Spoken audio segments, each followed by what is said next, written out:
Olá pessoal, tudo bom? Estamos com mais um Viver Bem em Cristo, aqui com a presença do Sérgio Alves, né? Nosso querido convidado que está sempre aqui com a gente, esclarecendo, né, as palavras de Deus, nos guiando, nos ensinando.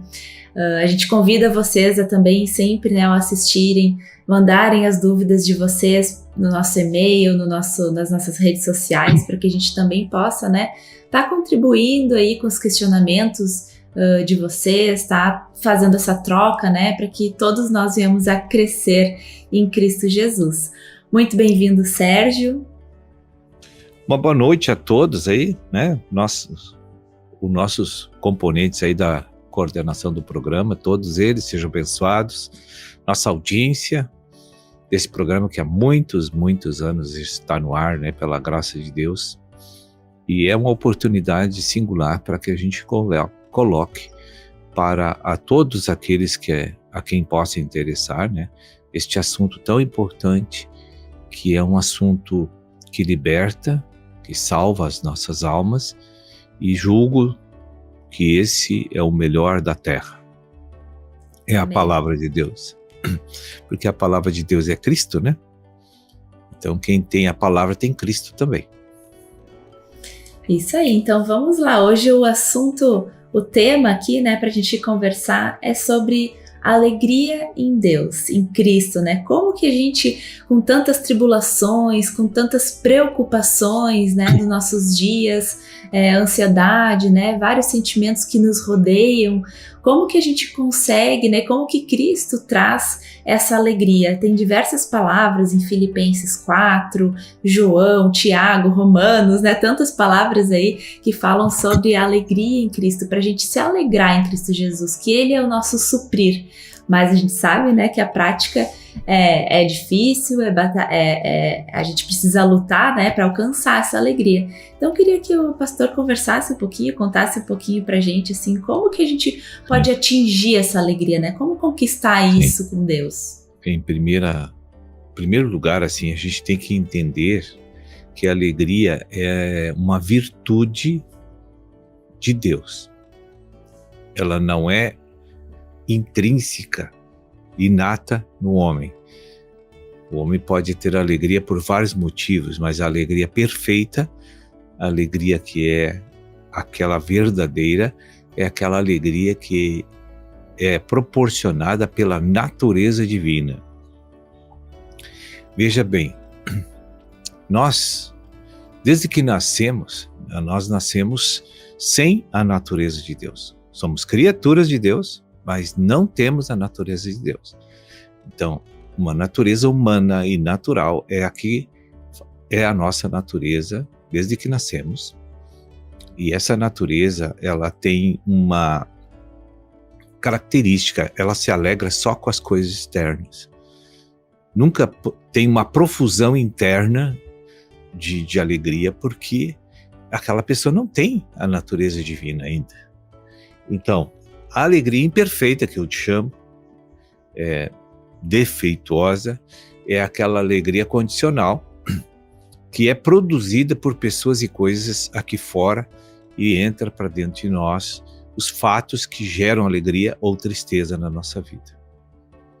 Veja bem que um casamento pode gerar alegria, uma formação cultural numa faculdade pode gerar alegria, um prêmio na loteria pode gerar alegria, um presente, um carro, uma casa, ou vários fatores que fazem parte da vida humana, né, pode gerar alegria no nosso coração e gera. Só que aquela alegria, ela não dura muito. É passageira. Ela é passageira. Então, esse tipo de alegria, ela é falível, não é perfeita, não é continuamente supridora das nossas necessidades, né? Porque todos nós temos uma necessidade de ser alegre. Agora, nunca a alegria divina, ela vem gerando essa sensação agradável de fora para dentro, e sempre de dentro para fora, que é o perfeito. Para que você não dependa das coisas externas para ter alegria, né? Então veja bem, Deus quando diz o fruto do Espírito. O que é fruto do Espírito? São as prerrogativas de uma natureza. São as virtudes de uma natureza. E na Bíblia, em Gálatas 5, diz que o fruto do Espírito é alegria, paz, longanimidade, e ali cita uma série de frutos, no qual tem ali o item alegria. Alegria é um estado de satisfação interna, sem essa pessoa precisar de nenhum fator externo para ela sentir essa alegria. Ela tem que ser, tudo que é externo, independe. A alegria dela é algo que parte do mais profundo do seu ser, que é do seu espírito, e aquilo ali aplaca qualquer tipo de necessidade de acontecimentos e fatores externos para gerar alegria. Então, até digo mais um exemplo. O Jesus disse, né, pelo Espírito Santo, alegrai-vos no Senhor. Outra vez digo, alegrai-vos. Que não tem uma alegria perfeita. O homem busca a paz, busca a satisfação, busca a alegria, foge do sofrimento, foge da tristeza, das situações difíceis. Porque ele sempre luta na vida para arrumar economicamente, financeiramente, culturalmente a sua vida, de forma familiar, social, para obter a alegria pelos fatores que cercam a vida dele. Isso não é possível. Isso não é perfeito. E é por esse falsa expectativa, né, que a gente cria em cima dessas coisas. Não quer dizer que a gente não deva buscar, né, construir, olhar para essas coisas, mas outra palavra fala, né, buscar o reino em primeiro lugar e todas as coisas nos serão acrescentadas. Então, essa alegria também vai ser acrescentada. E ele não diz busca alegria, alegrai-vos. Não, é alegrai-vos no Senhor. Uhum. E aí, sempre tem uma dificuldade para a gente entender isso de uma forma correta. Como é que eu vou me sentir alegre se o centro de comando psicológico da minha vida é totalmente humano e natural? Não tem como. Então, é por isso que Deus trouxe a igreja para a terra e revelou a sua verdade aos homens, para que os homens tivessem a probabilidade de ser recriado por Deus novamente. E essa recriação, ela tem partida, início, o start da salvação, ela é no espírito da pessoa. É lá que Deus faz movimentos e feitos miraculosos para fazer com que a pessoa receba e ganhe da parte de Deus um novo espírito, que é o Espírito Santo. Buscar da forma correta também, né? Porque às vezes a gente não adianta ficar lutando contra uma coisa que não vai mudar, que é a forma que a gente né? A gente não muda, mas não adianta ficar brigando contra uma coisa, né, que a gente não vai mudar. Agora, através de Deus que pode nos transformar, aí sim, né? Exato.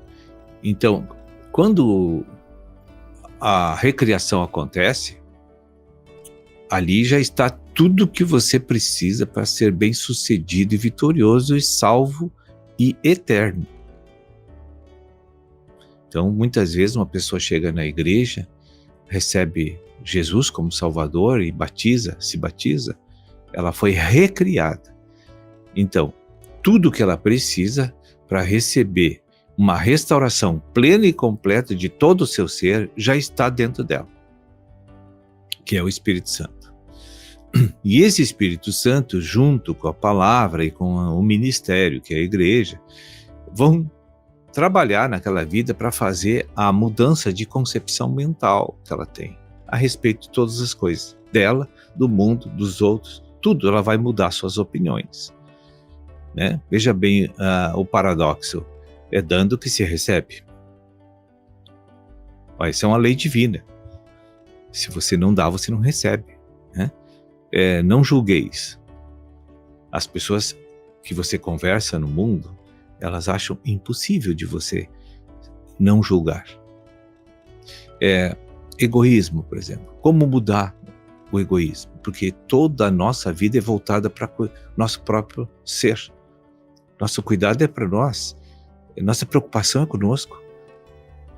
É difícil por isso você... também que a gente não consegue nos alegrar muitas vezes, porque o egoísmo faz com que a gente busque alegria nessas coisas que eu quero, né? E não no Senhor. Exato. Alegrai-vos do Senhor é praticar os ensinamentos, as doutrinas, os mandamentos, e você vai receber uma profusão de sentimentos que vão te aplacar toda e qualquer necessidade de satisfação e alegria interna. Você vai receber isso do Espírito. Você não vai precisar que alguém te elogie aqui fora. Você não vai precisar que alguém te ame aqui fora, embora nós somos um ser que precisamos desse afeto. Mas você tem tudo com sobra, esta provisão subjetiva. Deus vai te aplacar toda a tua necessidade com a presença do Espírito, e quando você conhecer Jesus, você vai praticar a verdade, e essa verdade provoca essa provisão interna de substituição de uma natureza que só quer receber por uma natureza que só quer dar, porque tem de sobra. Sim, veja que muda tudo, muda toda a concepção mental da gente. Sim. Né? Mas podemos continuar falando depois dos comerciais. Isso, aí? Vamos fazer um intervalinho, fica com a gente já volta, pessoal.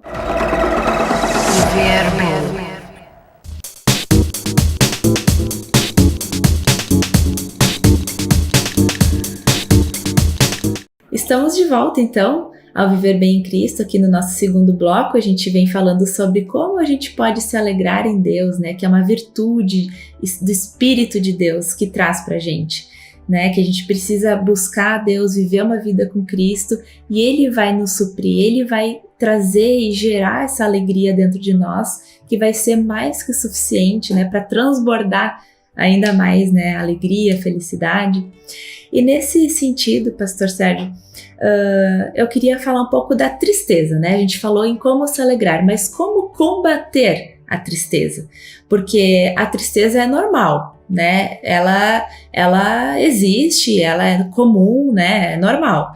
Mas não quer dizer que a gente deve aceitar ela, né? A gente pode compreender, né? Por que eu estou triste, por que eu fiquei chateado por alguma situação, mas não quer dizer que a gente deva aceitar viver com a tristeza. Deus não quer isso para nós, né? Ele quer justamente nos capacitar para ser alegres no Senhor. Então, como que a gente pode combater aquela tristeza, aquela talvez infelicidade ou uma situação difícil, né? Porque é um sentimento que vem que é devastador, né? Nós podemos sentir momentos de tristeza, e é normal quando estamos aqui no sistema natural mundano. É normal. Porque ainda não estamos aperfeiçoados espiritualmente.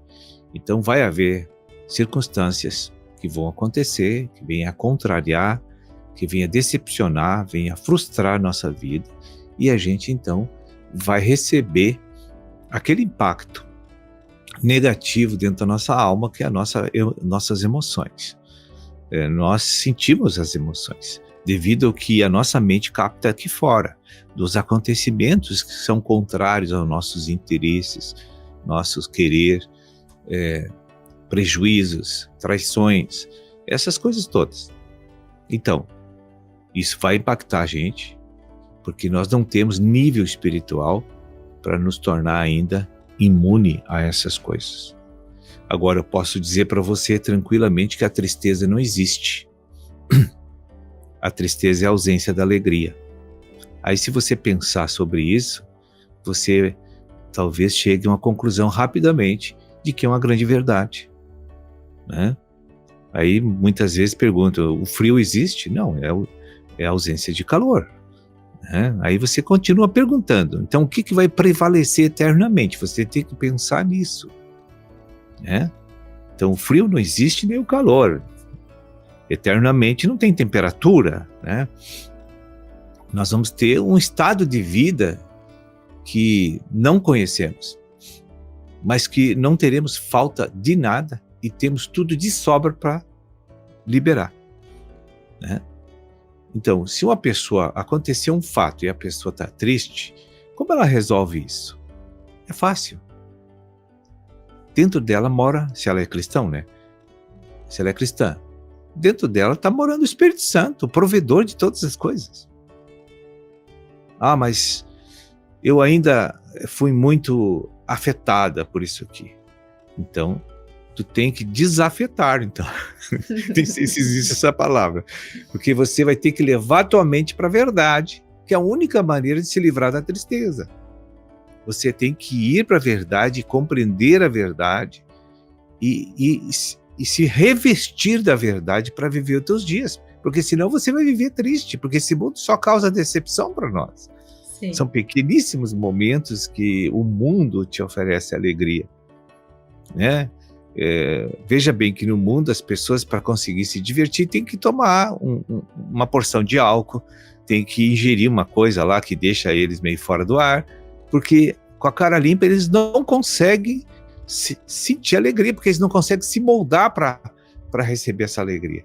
Então, se eles ficarem num estado de inconsciência, de sensações assim, fora do seu normal, então aí eles têm aqueles momentos pequeníssimos de alegria, e eles dão risada, eles contam piada, mas no outro dia tá uma depressão assim horrível. Na verdade é uma forma enganosa de sentir um alívio falso, né? Porque as coisas aqui fora já são ruins, né? Mas é justamente o efeito rebote, depois vem de novo, né? A realidade, vem a depressão, vem a tristeza, e a pessoa não sabe mais como sair daquele looping, né? E aí busca se aliviar, enfim, drogas, outras coisas, né? E não acaba não encontrando a verdadeira alegria e a paz, né? Uma das coisas que nós não temos uma constituição para suportar é a rejeição, sabe? Quando eu que sou, assim, lido com terapia espiritual há mais de 30 anos, eu vejo que quando as pessoas num relacionamento conjugal têm problemas e alguém se afasta do outro, a dor que internamente ela sente, essas pessoas que aparentemente foram rejeitadas, porque Deus não rejeita ninguém, elas foram rejeitadas por pessoas que têm deformidades também, entende? Que não têm o conhecimento de Deus e que vive a dimensão psicológica que é tão baixa, é tão fraca, é tão carente de Deus, e que não tem a menor condição de compreender o respeito pelas outras pessoas e os compromissos, as responsabilidades como cidadão, como homem, como pessoa. Eles não têm essa condição. Então, essas divisões familiares, conjugais, elas geram uma decepção, uma frustração muito grande que gera muita dor. Isso desequilibra todo o senso de psicológico da pessoa. Desarruma, desorganiza a mente da pessoa e o estado de equilíbrio daquela pessoa. Isso dói muito em qualquer ser humano. Assim, quando tem uma sociedade, você é atraído por um sócio que você gostava, que era teu amigo, que amava, que vocês trabalhavam junto, daqui a pouco ele descobre que houve um roubo, uma traição. E eu já lidei muito com isso e vejo assim que aquilo é uma coisa que consome eles por dentro. Por quê? Porque eles não têm a provisão subjetiva divina ainda. É por isso que eles estão sofrendo. Porque nós temos necessidade de ser amado. Então Deus, sabendo disso, na sua criação do homem, ele já planejou o homem, Deus deveria viver dentro do homem para não deixar ele se frustrar dessa forma. Porque quando acontecessem os problemas externos, que ele não fosse impactado internamente, negativamente. Então, quando a gente sente muito a rejeição, é porque ainda Deus está pequeno dentro de nós, a natureza divina ainda não é grande dentro de nós e precisamos buscar mais. Porque as experiências ruins e negativas aqui fora, elas nunca vão cessar, por enquanto, até Jesus assumir o milênio. Elas sempre vão existir e, além de existir, vão se multiplicar. Então, nós temos que viver com pessoas, cristãs ou não, Então, nós vamos viver sempre amargurados, sempre com dores, com rejeições, porque o mundo está postado para nos rejeitar. Sim. Porque E a gente entrega também muito, talvez mais do que deveria, no sentido de não estar fazendo aquilo em Deus também, né? Entregando e confiando, amando, né? Todas essas coisas que são boas, né? Mas é aquela coisa da árvore do bem e do mal. Será que aquele amor que eu estou dando é um amor de Cristo ou é o meu amor egoísta? Ou será que aquela confiança, né? Eu tô depositando em homens, né? Tô confiando numa pessoa que, na verdade, Deus nunca mandou eu confiar em homens, né? Então a gente também, por mais que a gente pense que tá fazendo bem, que tá entregando coisas boas, nem sempre é assim, né? Porque a gente tá criando expectativas no nosso coração, na nossa mente, e depois ali se decepciona, e é isso que gera essa revolta, né, rebelião, o sentimento de rejeição. Pô, como é que eu entreguei tanto e agora a pessoa faz isso comigo, né? Então, a gente também talvez esteja entregando mal, né?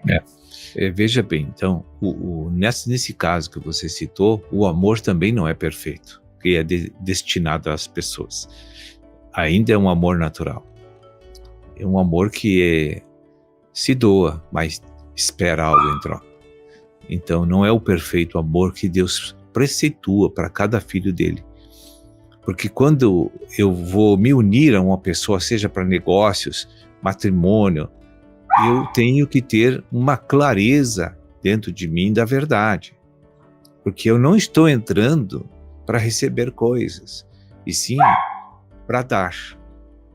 Se eu receber, aquilo para mim não é um preenchimento de uma necessidade, mas aquilo ali uma questão de satisfação no relacionamento, seja comercial, seja matrimonial. Então, quando a pessoa está cheia do Espírito Santo, ela não vai sentir que eu não recebi o que eu dei, condizente com o que eu dei, eu não recebi. Porque ela não pode entrar numa associação, o casamento é uma associação, pensando em receber. E isso que dá os problemas terríveis de divisão matrimonial e de negócios, porque as pessoas acham assim que se eu faço o bem para uma pessoa, aquela pessoa tem que me fazer o bem também. Não é assim. Aquela pessoa tem livre-arbítrio, ela pode me amar, pode me odiar, ela que sabe. Ela que vai viver as condições dela. E eu não posso me amargurar com ela porque ela me traiu, porque ela me decepcionou. É um direito que ela tem. Sim, então, a gente não sabe que Deus também está trabalhando na vida dela, né? Nos pensamentos, nos sentimentos.